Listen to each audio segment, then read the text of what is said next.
Olá, meus queridos alunos, minhas queridas alunas, vamos dar sequência. Essa é a terceira aula em que nós estamos estudando aí o tema, o importante e até polêmico tema das tutelas provisórias, né? Na aula passada, a gente começou a trabalhar os procedimentos, ou o procedimento específico da tutela de urgência, que é uma das espécies de tutela provisória. Então, eu tenho lá a tutela provisória, que se subdivide, né, em tutela provisória de urgência e tutela provisória de evidência. Dentro da tutela provisória de urgência, que vai se subdividir em natureza cautelar e natureza antecipada, a gente começou a falar daquela tutela provisória de natureza antecipada, de urgência de natureza antecipada, que é requerida em caráter antecedente, ou seja, antes de eu aprofundar a discussão do pedido principal, como se fosse o antigo processo cautelar preparatório, só que agora um processo preparatório, que não é um processo, é só um pedido preparatório de antecipação dos efeitos da tutela. Tem a urgência, é tão urgente que eu não posso fazer já uma petição completa. Se eu quiser fazer uma petição completa, como a gente sempre fez o pedido de antecipação de tutela, né? Faz a petição completa, toda a fundamentação jurídica, toda a exposição fática, a demonstração dos requisitos, ao final pede a liminar de antecipação dos efeitos de tutela, não tem problema, a gente faz isso. Mas se a urgência é aquilo que a gente chama de urgência urgentíssima, primeiro eu preciso dessa decisão e em seguida, com tranquilidade, né, dentro do prazo ali do aditamento eu aperfeiçoo a minha argumentação, aí eu posso então requerer em caráter antecedente, tá? Então a gente falou disso na aula passada, eu até vou fazer aqui uma retificação, eu fiz algumas críticas, né, quando eu estava analisando com vocês as disposições gerais da tutela. Na verdade, aqui no nosso esquema, eu trabalhei uma tela quando tinha disposições gerais sobre as tutelas provisórias e logo em seguida que eu falei, isso aqui não está com cara de geral, está com cara de específico, né? Então a gente está merecendo fazer uma crítica aqui. Então, na verdade, ali já eram disposições gerais, mas acerca das tutelas de urgência. Então, por isso que tinha aquele caráter específico. É porque no título estava constando tutelas provisórias, disposições gerais. E deveria estar tutelas de urgência, disposições gerais. Então, uma retificaçãozinha, tá? Mas isso não vai afetar o desenvolvimento do conteúdo. O conteúdo é aquilo mesmo. Só o título estava errado e em razão do título eu acabei fazendo uma crítica. Então, essa crítica para isso não é cabível. Mas em outros momentos vocês já devem ter reparado que o tempo inteiro eu estou apontando falhas de técnica legislativa, né? Esse código, inclusive, está repleto delas. Por isso que o ministro Fux, que foi o presidente da comissão de juristas que elaborou o anteprojeto do novo CPC, o ministro Fux, eu fazendo um curso com ele, na faculdade onde nós dois somos professores, mas ele fez esse curso sobre exatamente as discussões que foram travadas na época das reuniões da comissão de juristas que estava elaborando o anteprojeto do novo CPC. O ministro Fux disse que esse código ele acabou virando um camelo. E aí a gente ficou sem entender, a gente perguntou, ministro, como assim? Ele falou assim, vocês não sabem o que é um camelo? Um camelo é um cavalo que foi criado por uma comissão, que aí todo mundo dá um pitaco, puxa a boca para cá, puxa um pedaço aqui em cima para ficar mais aerodinâmico, e aí no final virou um camelo. Então já era uma crítica do presidente da comissão de juristas que elaborou o anteprojeto do novo código. E se lá no anteprojeto ele já criticava, imagina depois de ter sido alterado esse anteprojeto no Senado e depois na Câmara com o primeiro relator e depois com o segundo relator na Câmara e depois quando voltou para o Senado, tá? Então, na verdade, a gente tem aí, do ponto de vista estrutural, diversas falhas de técnica legislativa que merecem essa crítica para que a gente possa desenvolver a compreensão do código de uma maneira mais adequada. Tranquilo? Então, vamos voltar aqui. A gente estava falando da tutela antecipada antecedente, né? E tem uma figura nova que o código traz, coisa importada, né? A ideia que a gente está chamando aí de estabilização da tutela antecipada antecedente. Isso aqui já tem bastante divergência quanto ao alcance disso. Existem várias críticas que já se desenvolvem em torno dessa figura, desse novo instituto do processo civil, tá? Porque a utilização de alguns termos eles deixam a gente meio que num vazio. É uma dinâmica que sai do que a gente está acostumado, da ideia de que uma decisão que não é mais recorrível, ela transita em julgado, e a partir do trânsito em julgado, a coisa julgada alcança aquela decisão. Só que isso a gente fala no que diz respeito a decisões de mérito, né? Decisões definitivas e não decisões proferidas em caráter provisório, né? E aí fica uma questão que eu vou explorar com vocês, eu já adianto isso para vocês, eu vou explorar mais a fundo essa figura da estabilização da tutela no nosso material escrito, tá? Então aqui a gente vai trabalhar uma visão geral do que dispõe, isso basicamente está lá no artigo 304, tá, do CPC, essa figura da estabilização da tutela antecipada antecedente. Vou mencionar com vocês aí algumas situações que motivaram a criação desse procedimento, mas lá no material escrito eu trago para vocês aí essa argumentação doutrinária, as críticas, as divergências, tranquilo? Então vamos ver aqui, olha só. Antes de olhar aqui o meu roteiro, eu vou ler aqui para vocês, e vocês estão aí com o código, acompanha aí no artigo 304. Ele diz assim: a tutela antecipada concedida nos termos do artigo 303, o que é o 303? É a tutela antecipada concedida em caráter antecedente, né? Então, concedida uma tutela antecipada em caráter antecedente, torna-se estável essa tutela se da decisão que a conceder não for interposto o respectivo recurso, tá? Então, na verdade, se ocorrer a preclusão, você não puder mais recorrer, então, até hoje, vem uma decisão liminar, qualquer que seja ela, eu tenho 15 dias para entrar com agravo de instrumento, agora só nas hipóteses do artigo 1015, né, do novo CPC. Se eu não o fizer, eu não posso mais recorrer. Pronto. Mas o juiz pode, de ofício, reconsiderar se ele quiser.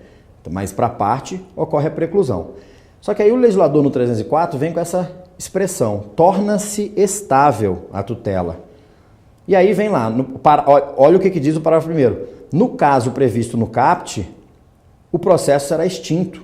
Mas peraí, eu tenho uma decisão interlocutória, faltou recurso, eu já vou extinguir o processo, e esse processo sequer tem argumentação principal, sequer tem julgamento do pedido principal. O pedido principal não foi julgado. Então, na verdade, eu tenho uma tutela provisória estabilizada. E a natureza de uma tutela provisória, como a gente já falou, vocês se lembram, é justamente que ela está sempre buscando o quê? Ser substituída por uma tutela definitiva, né? Então, já que ela está sempre buscando ser substituída por uma tutela definitiva, nessa hipótese, o legislador está criando uma figura que há extinção do processo sem julgamento de mérito. O mérito não foi julgado. Na verdade, a única coisa que foi apreciada foi o pedido de tutela provisória de natureza antecipada, tá? De tutela provisória de urgência de natureza antecipada. E por que ela se estabilizou? Porque ocorreu a preclusão do direito de recorrer e o Código diz que nessa hipótese ocorre a estabilização e o processo será extinto, ok? E aí vem então, a ausência de recurso gera estabilização da tutela antecipada antecedente. Faltou separar aqui. Com extinção do processo, tá? Aí o legislador, ele trabalha com uma possibilidade de revisão, reforma ou invalidação da tutela estabilizada mediante requerimento de qualquer das partes em até 2 anos, contados da ciência da decisão que extinguiu o processo. Então, o parágrafo 2º do artigo 304 diz assim: qualquer das partes poderá demandar a outra com o intuito de rever, reformar ou invalidar a tutela antecipada estabilizada nos termos do caput. Então, vamos pensar um pouco mais. Espera aí, o legislador está usando a expressão demandar. Demandar. A gente vai falar dela daqui a pouco, tá? Mas vamos pensar, se não existisse essa figura da estabilização, a partir do momento que ocorreu a preclusão, o processo seguiria em frente. Correria o risco de o juiz, ao julgar o mérito, o pedido de mérito, revogar essa tutela antecipada concedida em caráter antecedente. Poderia confirmar, modificar ou revogar. E aí, abriria espaço para recurso da outra parte, se fosse confirmada, por exemplo, na sentença, na apelação requerer que fosse modificado isso. Então, já que se o processo vai para frente, ou se o processo fosse para frente, haveria a possibilidade de recorrer lá na frente, e aliás, eu não precisaria nem só esperar a sentença para recorrer pedindo a reforma. Eu poderia, a qualquer tempo no curso do processo, requerer ao juiz a revisão dessa decisão se houvesse alteração em alguma situação de fato ou de direito após a concessão dessa decisão, né? Mas, enfim, nessa sistemática nova, então, diz o Código que qualquer das partes poderá demandar a outra para rever, reformar ou invalidar. Aí o parágrafo 3º diz: a tutela antecipada conservará seus efeitos enquanto não revista, reformada ou invalidada por decisão de mérito, presta atenção no que ele fala aqui, por decisão de mérito proferida na ação de que trata o parágrafo 2º. Por isso eu coloquei demandar aqui, ó. Demanda não é justamente a ação? Então, olha, é por isso que o negócio ainda está estranho, é novo no nosso sistema, né? Então, peraí, vamos lá, vamos de novo. Eu tenho um procedimento que eu formulo um pedido de urgência de natureza antecipada, de natureza satisfativa, em caráter liminar, antes de entrar com a complementação, com o aditamento da inicial, sustentando o pedido de mérito de maneira mais racional, de maneira mais fundamentada. O juiz não julga o pedido de mérito final, porque ele concedeu a liminar e a outra parte não recorreu. E aí, então, ele extingue esse processo. E o Código diz que isso é uma estabilização da tutela antecipada antecedente. Aí, em seguida, o Código diz, olha, qualquer parte pode demandar a outra para poder rediscutir, tá?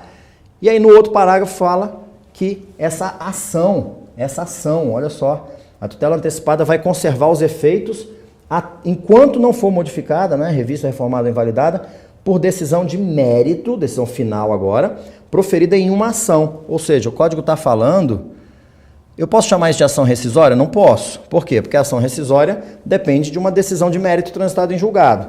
Mas é uma ação que aparentemente está fazendo as vezes de ação rescisória, né? Mas eu não posso chamar isso de ação rescisória. E, curiosamente, até por coincidência, se vocês forem olhar no parágrafo 5º desse artigo 304, ele diz que o direito de rever, reformar ou invalidar a tutela antecipada, o direito previsto no parágrafo 2º, que é justamente que fala dessa ação, extingue-se após 2 anos contados da ciência da decisão que extinguiu o processo nos termos do parágrafo 1º. E quando a gente fala de ação rescisória, a gente também tem um prazo decadencial de 2 anos, né? E ele está dizendo que o direito extingue-se, então aqui o prazo também é decadencial, tal qual ocorre com a ação rescisória. Prazo decadencial. Tá? Então, a gente nunca viu, nem eu e acredito que nenhum de vocês, essa figura na prática da estabilização da tutela antecipada, requerida em caráter antecedente. Nunca vimos isso, né? E, além disso, então, a gente só está sabendo pelo texto da lei que a parte contrária não recorreu, ela foi estável, essa estabilidade permanece até que a tutela seja modificada e o direito de modificar se extingue em 2 anos. Quer dizer que se ninguém discutir isso ou rediscutir em 2 anos, esses efeitos eles vão permanecer ad perpétuum. Mas a gente pode falar em coisa julgada? É uma questão complicada. A gente pode falar em ação rescisória? Não dá para falar em ação rescisória, né? E aí diz assim o parágrafo 4º.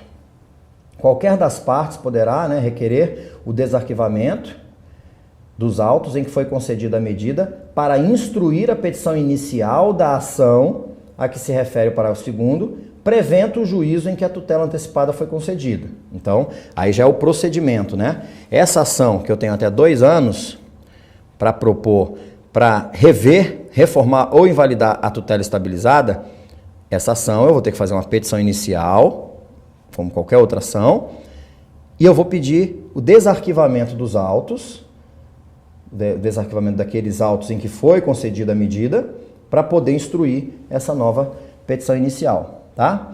E por fim, a última coisa que o legislador fala sobre o assunto é que a decisão que concede a tutela não fará coisa julgada.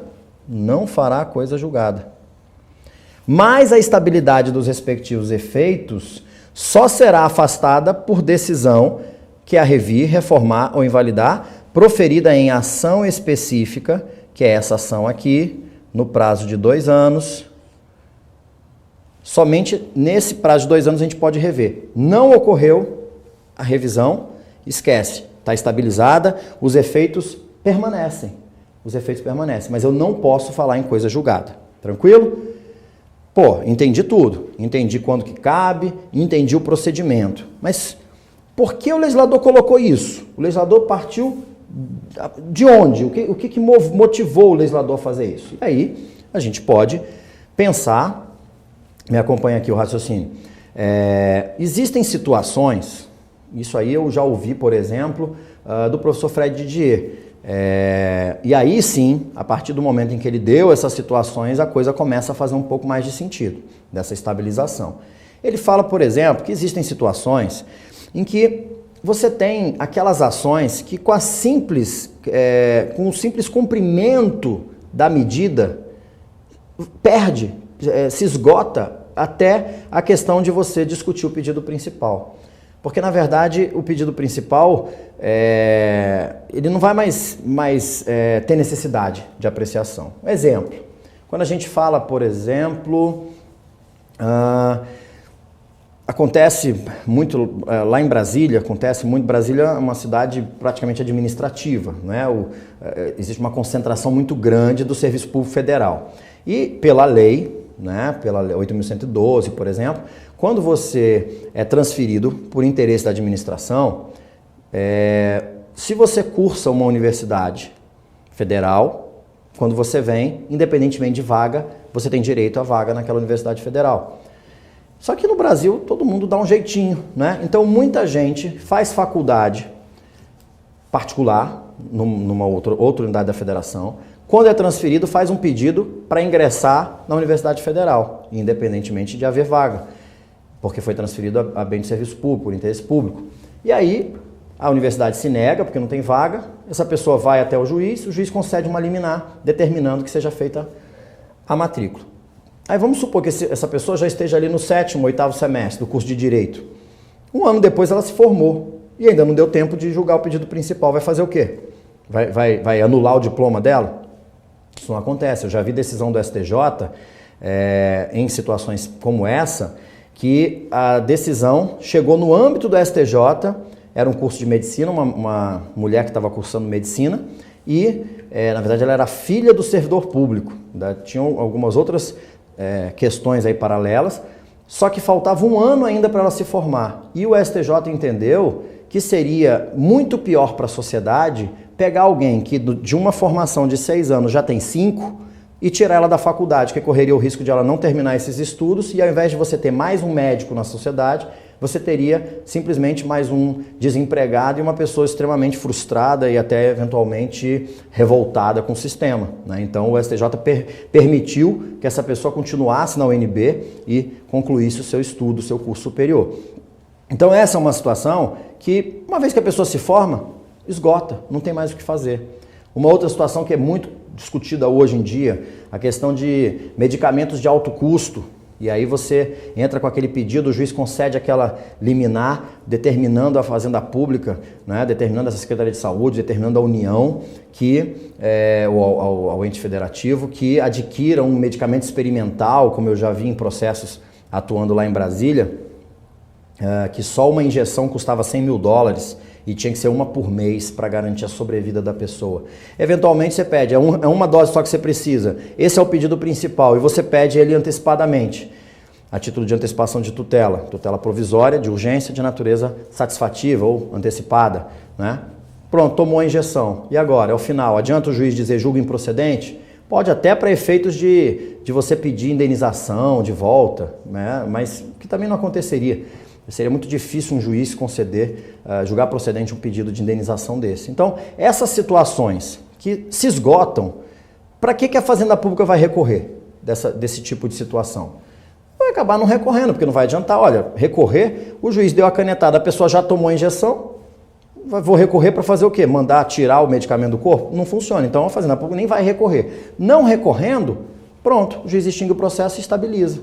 Ah, mas a Fazenda Pública quer levar adiante porque ela quer que o juiz diga que a parte não tinha direito àquilo no mérito, para que depois ela possa ajuizar uma ação indenizatória. Ah, e é outra história. Então o que a Fazenda Pública vai fazer? Vai entrar com uma ação, essa ação que é até 2 anos, para rever essa medida. Tá? Então, é mais ou menos nesse tipo de situação que a gente vai trabalhar com essa estabilização da tutela provisória de natureza antecipada, concedida em caráter antecedente. Tranquilo? Então vamos para frente. Lá no material escrito a gente explora isso aí com mais detalhes. Tá? Vamos olhar aqui de novo. Indo para frente, a gente vai ter agora a tutela cautelar antecedente. E aqui, sem grande dificuldade, vocês vão perceber que o legislador está utilizando praticamente o procedimento que já era utilizado no Código 73 para regular aquele processo cautelar preparatório, né? Então aqui vai ser uma tutela cautelar preparatória. Como que funcionava? Eu tinha que fazer uma petição inicial resumida, pedia liminar ou não pedia, ali eu fazia uma exposição sumária do direito, né, e demonstrava o fumus boniuris e o periculum in mora, e formulava esse pedido e o pedido de citação, o réu era citado, o juiz poderia decidir a liminar antes da citação ou depois, tá? E ao final o juiz poderia sentenciar, mas quase nunca acontecia sentença do processo cautelar, a não ser que fosse para extinguir por decadência, prescrição, alguma coisa assim. Porque normalmente, para não proferir 2 sentenças, o juiz deixava o processo cautelar, que era dependente do processo principal, em aberto, e ao decidir o processo principal, perdia o objeto, o processo cautelar. Tá? Então, o que acontece agora? O Código fala, né, que lá no artigo 305, a petição inicial da ação que visa a prestação da tutela cautelar em caráter antecedente indicará a lide e o seu fundamento, a exposição sumária do direito, que se objetiva assegurar, e o perigo de dano ou risco ao resultado útil do processo. Tá? Caso entenda que o pedido a que se refere o caput tem natureza antecipada, o juiz observará o disposto no 303, ou seja, agora o legislador está fazendo referência de novo, como fazia no parágrafo 7º do artigo 273 do Código de 73, só que está fazendo uma fungibilidade ao contrário. Porque antes só existia fungibilidade da tutela antecipada para cautelar, porque a cautelar podia ser concedida de ofício. Agora o legislador está dizendo que se o que eu estou pedindo tem natureza antecipada, o juiz vai adequar o procedimento ao procedimento da tutela cautelar, da tutela antecipada antecedente. Tem prazos diferentes, né? Quando vocês compararem aí, seria até interessante. Isso vai estar lá no nosso material, mas seria interessante até para vocês fixarem mais essa matéria, fazer aí um comparativo lado a lado, né? Um quadro comparativo. Mas, de qualquer forma, esse trabalho aí eu vou fazer com vocês no material escrito. Então, e por que o legislador agora permite a fungibilidade ao contrário? Simples, porque agora os requisitos são os mesmos, tá?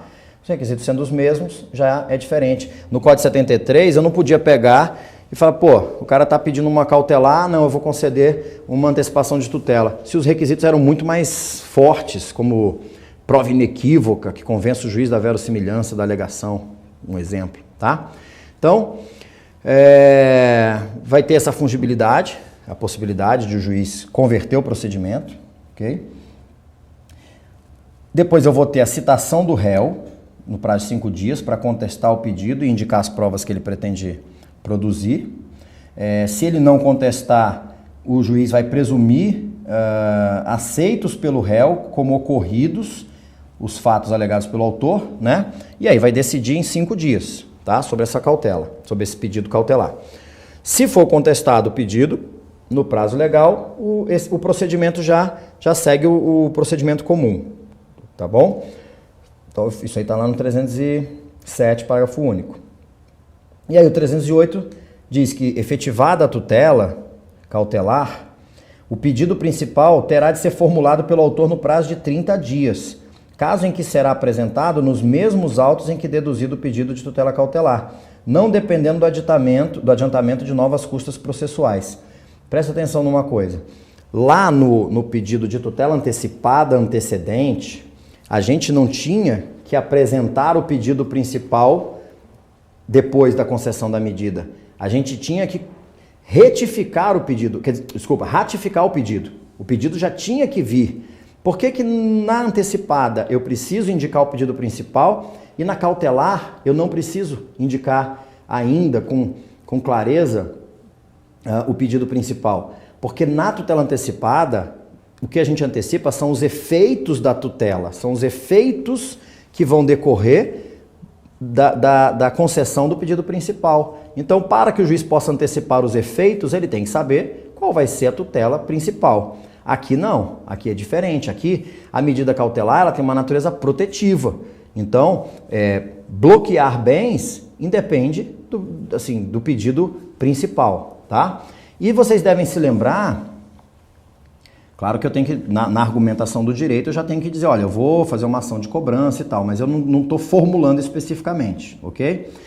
E se vocês se lembrarem do Código 73, o prazo para você ingressar com a ação principal também era de 30 dias, ok? Então, de novo, quando for efetivada, é a partir da efetivação, igualzinho acontecia no Código 73. Concedeu a tutela cautelar, ela foi efetivada, aí eu tenho 30 dias a partir da efetivação, né, para formular o pedido principal e formular o pedido principal, isso, claro, se eu não o fiz na ação, no pedido cautelar, porque o parágrafo 1º diz que pode ser formulado conjuntamente com o pedido de tutela cautelar, o pedido principal, mas não necessariamente, não é obrigação, ok? Também pode ser aditada a causa de pedir, tá? Pode ser aditada no momento de formular o pedido principal. O pedido principal pode ser formulado conjuntamente com o pedido de tutela cautelar. A causa de pedir pode ser aditada no momento de formulação do pedido principal.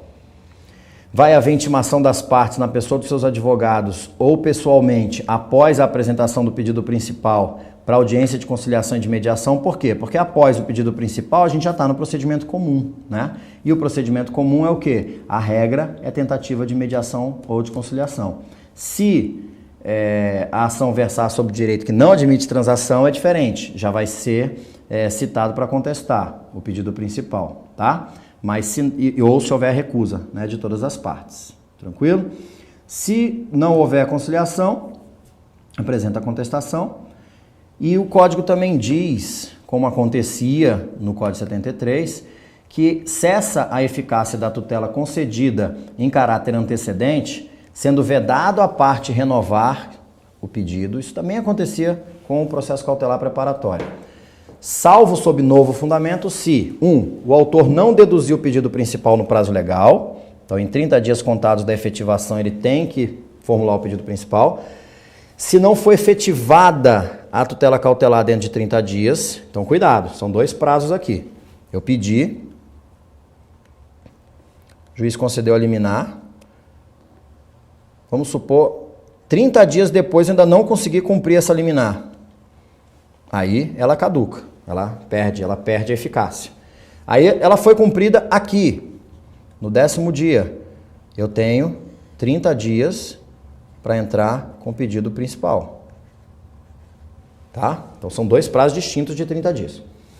O juiz julgar improcedente o pedido principal, aí é claro que a cautelar ela é sempre subsidiária, ela é sempre dependente, na verdade, ela é auxiliar, né, do pedido principal. Então, se julgar improcedente o pedido principal, ela cai, a tutela cautelar. Ou, se houver extinção do processo sem resolução de mérito, ela também cai, tá?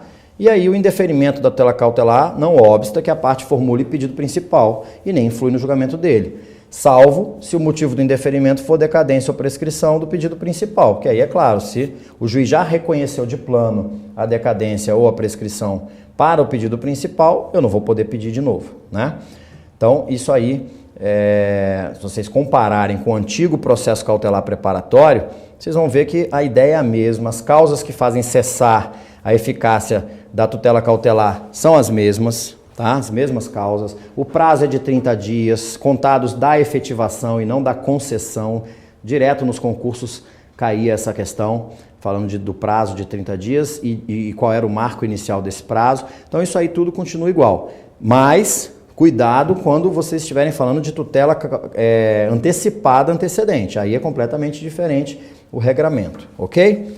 Para a gente fechar essa aula aqui, fica faltando só falar da tutela de evidência, que eu comentei com vocês lá na primeira aula de tutelas provisórias, que na verdade essa tutela de evidência ela nasce do próprio teor do artigo 273 do Código de 73. Aquelas situações em que a doutrina já questionava que você tinha tutelas antecipadas, não é? Que eram fundadas na urgência e que você tinha tutelas antecipadas que eram fundadas na evidência. Quer dizer, o ato do réu que abusa do direito de defesa, que age com manifesto propósito protelatório, ele traduz uma evidência do direito do autor.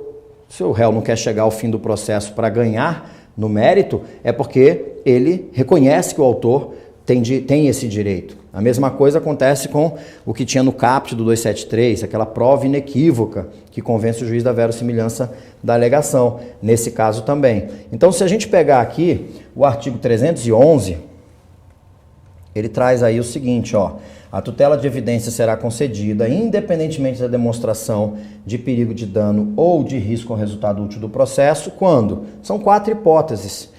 A primeira a gente já falou lá atrás, caracterização do abuso do direito de defesa ou do manifesto propósito protelatório do réu.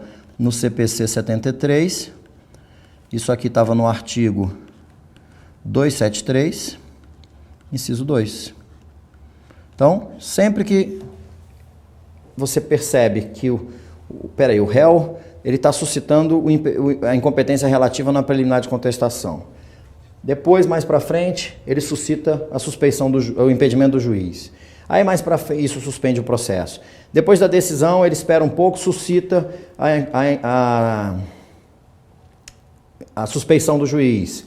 Depois, ele entra com outro questionamento. Enfim, ele está abusando do direito de defesa. Ele faz pedidos para ter decisões para daí ele poder recorrer.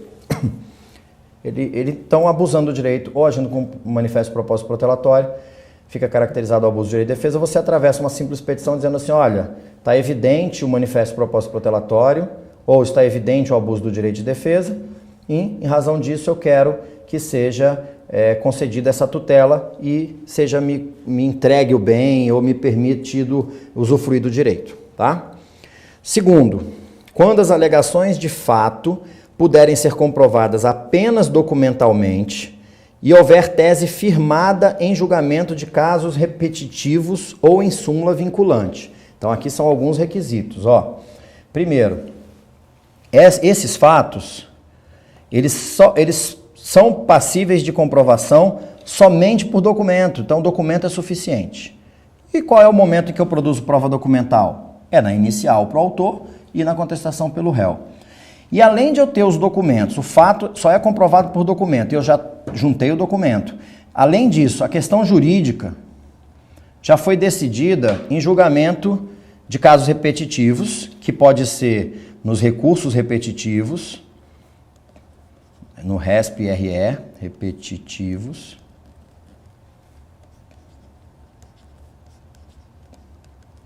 Pode ser no IRDR, que trabalha com as demandas repetitivas, tá? Ou em súmula vinculante, teses que acabam vinculando, de certa forma, os juízes de baixo. Então, se já tem a tese jurídica nos tribunais superiores, e os tribunais superiores não vão mudar esse entendimento, então a parte jurídica já está interpretada, e a parte fática já está comprovada, é evidente que o autor tem direito. Então, o juiz já decide de plano, já concede essa tutela de evidência, tá? Lembrando que é uma tutela provisória, o processo tem que seguir em frente, até porque o réu pode conseguir demonstrar para o juiz que aquela súmula vinculante não se aplica naquele caso concreto. Tranquilo?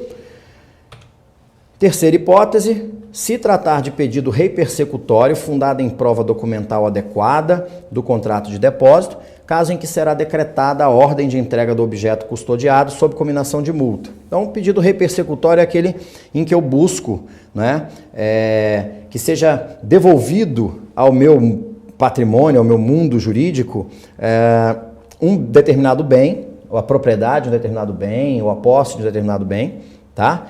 e em razão de não ter sido cumprida a outra parte do contrato. Então, vamos supor que eu tenha feito um contrato em que eu cedi a propriedade de um bem imóvel para uma outra pessoa e ele ficou de fazer o pagamento de tal forma e não cumpriu. Então, eu vou entrar com essa ação repersecutória, formulando um pedido repersecutório, e se esse pedido for fundado em prova documental, né, do contrato do depósito, olha só, eu deixei o bem com a pessoa e ele não cumpriu com a obrigação dele e eu quero isso aqui de volta. Então, o juiz vai determinar que seja entregue o bem imediatamente sob pena do pagamento de multa, tá? Então, nesse caso, havendo a prova documental adequada desse contrato de depósito e, claro, do fundamento de que você tem direito, né? Aí é possível a concessão dessa tutela de evidência e, por fim, a petição inicial for instruída com prova documental suficiente dos fatos constitutivos do direito do autor, a que o réu não opõe a prova capaz de gerar dúvida razoável. Dúvida razoável. Qual é o oposto disso aqui? É a prova inequívoca. Então, se o réu não consegue opor prova capaz de gerar dúvida razoável quanto à prova documental que foi apresentada pelo autor, isso aqui nada mais é do que o que tinha lá no CPC 73, no artigo 273, caput. Né? Beleza. Por fim, o código diz assim: nas hipóteses dos incisos 2 e 3, o juiz poderá decidir liminarmente. Tá, vamos lá. Esse aqui seria o 3, esse aqui seria o 2. Por que o código só deixa o juiz decidir liminarmente nessas hipóteses e não nas 4? Uai, é óbvio. Para haver caracterização do abuso do direito de defesa, tem que ter não apenas a defesa, mas o abuso do direito de defesa, não é? E isso eu só vou constatar após a defesa, e não apenas após a defesa, mas após ficar caracterizado o abuso do direito de defesa. E isso nunca vai acontecer no primeiro ato do processo.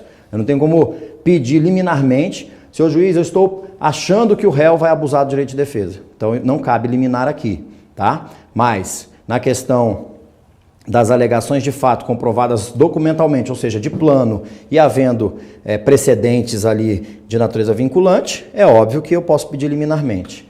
Nesse outro caso do pedido repersecutório, a prova é apenas documental, posso pedir liminarmente. Nesse outro aqui, no último, apesar de falar em prova documental, essa prova documental, como a hipótese é só após a oitiva do réu, e ele não ter conseguido opor prova capaz de gerar dúvida razoável, então nesse caso também não cabe pedido liminar. Tranquilo? Então, encerramos aqui, né, a nossa terceira e última aula sobre as tutelas provisórias. No nosso material escrito, a gente desenvolve isso aí com mais calma e com mais profundidade. Tranquilo? Então, a gente se encontra aí na próxima aula discutindo mais um tema relevante desse novo Código de Processo Civil. Até já!